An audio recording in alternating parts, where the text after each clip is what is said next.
الحمد لله رب العالمين والصلاة والسلام على أشرف الأنبياء والمرسلين وعلى آله وصحبه أجمعين ومن تبعهم بإحسان إلى يوم الدين اما بعد.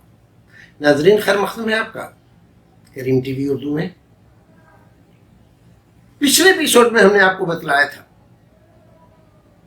کہ دعا کی قبولیت کے لیے جن آداب کو ملحوظ رکھنا ہے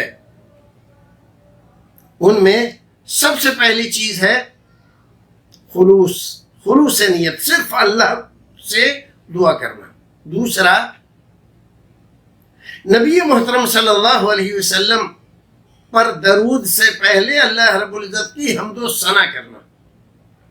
تیسرے، نبی محترم صلی اللہ علیہ وسلم پر درود بھیجنا. تو تین باتیں کیا ہوئی؟ اللہ کے لیے خلوص، اللہ کی حمد و ثنا، نبی محترم پر درود و سلام. اب اس کے بعد چوتھا ادب دعا کا کہ دعا آپ کی قبول ہو جائے، اس کے لیے جو آداب ذکر کیے ہیں شریعت نے، چوتھا ادب ہے آپ کو دعا کی قبولیت کا یقین ہونا چاہیے. دعا کر رہے ہیں آپ اس یقین کے ساتھ کہ میرا رب میری دعا ضرور سنے گا، میرا رب میری دعا قبول کرے گا، میرا رب میری دعا رد نہیں کرے گا. اگر آپ کے دل میں شک و شبہ ہے، اگر مگر ہے، پتہ نہیں قبول ہوگی دعا کہ نہیں ہوگی، کر لیتے ہیں لوگ، کہتے ہیں نہیں دعا مانگیں گے تو لوگ کہیں گے کہ میاں تم دعا نہیں مانگتے. اس لیے اگر یہ سب جذبات ہیں اور ان تمام عوامل، عناصر، حالات کے تحت آپ دعا مانگتے ہیں یا ہاتھ اٹھاتے ہیں تو یقین رکھیے آپ کی دعا نہیں قبول ہوگی. آپ کو یقین ہی نہیں ہے. اللہ رب العزت سے کچھ مانگنے کے لیے پہلے اس پر یقین جمانا ضروری ہے، پورے یقین کے ساتھ.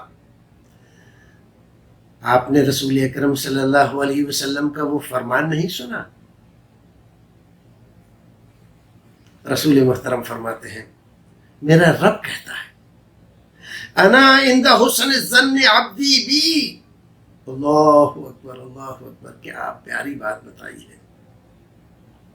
رب کیا کہتا ہے؟ میں اپنے بندے کے حسن ظن کے پاس ہوں. جو حسن ظن میرا بندہ مجھ سے رکھتا ہے میں ویسا ہی ہوں. وہ سوچتا ہے میرا رب رحیم ہے، کریم ہے، میرے اوپر رحم کرے گا، کرم کرے گا. تو میں رحیم ہوں، میں کریم ہوں، رحم کروں گا، کرم کروں گا. میرا بندہ سوچتا ہے میں دعا کر رہا ہوں، اپنے رب سے لو لگا رہا ہوں، میرا رب میری دعا قبول کرے گا، میری مراد پوری کر دے گا، میری ضرورت کو پورا کر دے گا. تو میں پورا کر دیتا ہوں. میرے پاس کس چیز کی کمی؟ میں تو ہر چیز پر قدرت رکھتا ہوں. بیدہ الملک وہو علی کل شیء قدیر. یہ سارا ملک، ساری کائنات، ساری بادشاہتیں صاحب میری مٹھی میں ہیں. ایسا نہیں ہے کہ اس کی مٹھی میں ہندوستان تو ہے، رشیا نہیں ہے، رشیا تو ہے، امریکہ نہیں ہے. ایسا نہیں.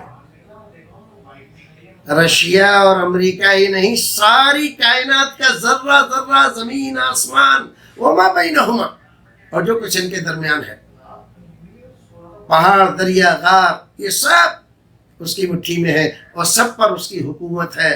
اور جہاں جو چاہے وہ کر سکتا ہے. کوئی اس کے ارادے اور مشیت میں دخل نہیں دے سکتا. جب ہم اپنے رب کو ایسا جانتے ہیں، یقین کرتے ہیں اور پھر دعا کرتے ہیں تو ہماری دعا وہ قبول کر لیتا ہے. اور اگر ہم یہ سوچتے ہیں ارے ہم غریبوں کی کہاں سنتا ہے، وہ تو غریبوں کی سنتا ہی نہیں، وہ تو ضرورت مندوں کی سنتا ہی نہیں، تو میں نہیں سنتا. کیا کر لو گے؟ کیا کر لو گے؟ تم سناؤ، کسی اور کو سنا کے دیکھو. سینکڑوں سالوں سے لوگ یہاں وہاں درباروں میں دعائیں کر رہے ہیں، سنا رہے ہیں اپنی فریادیں، اپنی ضرورتیں، اپنی پریشانیاں، اپنی مصیبتیں، اپنی ذلتیں. کسی نے کچھ کر لیا؟ کوئی کچھ کر پا رہا ہے؟ نہیں. اور جس دن یہ سارے لوگ مل کر صرف ایک اللہ سے دعا مانگیں گے، وہ اسی دن اللہ رب العزت اس دنیا کو مسلمانوں کے لیے جنت نشان بنا دے گا. اس دنیا کو ان کے لیے عزت کرنے والا بنا دے گا. دنیا میں کوئی ایک آدمی نہیں رہے گا جو ان کی بے عزتی کی بات سوچے. اس نے کر کے دکھایا ہے. ہم تو مائل بکرم ہیں، کوئی سائل ہی نہیں. راہ دکھلائیں کسے؟ راہ رو منزل ہی نہیں. کسے راہ دکھائیں؟ کسی عزتیں دیں؟ تمہیں تو عزتیں راس نہیں آتی، دیتے ہم ہیں، شکریہ دوسروں کا ادا کرتے ہو. تمہیں تو ہمارا دیا ہوا بھاتا ہی نہیں، دیتے ہم ہیں اور شکریہ دوسروں کے ادا کرتے ہو. جیکارے دوسروں کے بولتے ہو، نعرے دوسروں کے بولتے ہو، نام ان کے نام پر رکھتے ہو، ہمارا نام بھول جاتے ہو. تو ہم کیوں دیں تمہیں؟ تم نے تو سوچ رکھا ہے نا کہ اللہ تو دے نہیں رہا ہے، اب یہ دے دیں گے. اللہ کے بندوں سے لے لو تو لے لو، لے لو. دیکھ رہے ہو آپ، سینکڑوں سالوں سے انسانیت بھٹک رہی ہے، انسان بھٹک رہا ہے اور مسلمان بھٹک رہا ہے. تو آپ جب دعا کرنے بیٹھیں، جب دعا کریں تو یقین کامل رکھیں کہ وہی ہے دعا کا سننے والا، اس کے علاوہ کوئی نہیں. وہی ہے جو مرادیں پوری کر سکتا ہے، وہی ہے جو حالات بدل سکتا ہے، وہی ہے جو انقلاب لا سکتا ہے، وہی ہے جو ظالموں کو کیفر کردار تک پہنچا سکتا ہے، وہی ہے جس نے فرعون، حامان، نمرود، شداد جیسے ظالموں کو مٹی میں ملا دیا. ان کی عزتیں، ان کی سطوتیں، ان کی سلطنتیں سب کو چھین کر معمولی بندوں کو دے دیں. آج کے ظالموں، جابروں، آج کے فرعونوں، آج کے نمرودوں کو بھی اللہ رب العزت وہ مٹی چٹا سکتا ہے. لیکن کوئی مانگے تو، مانگنے والے نہیں ہیں، وہ تو دینے کے لیے تیار. ہم تو مائل بکرم ہیں، کوئی سائل ہی نہیں، مانگ ہی نہیں رہا کوئی.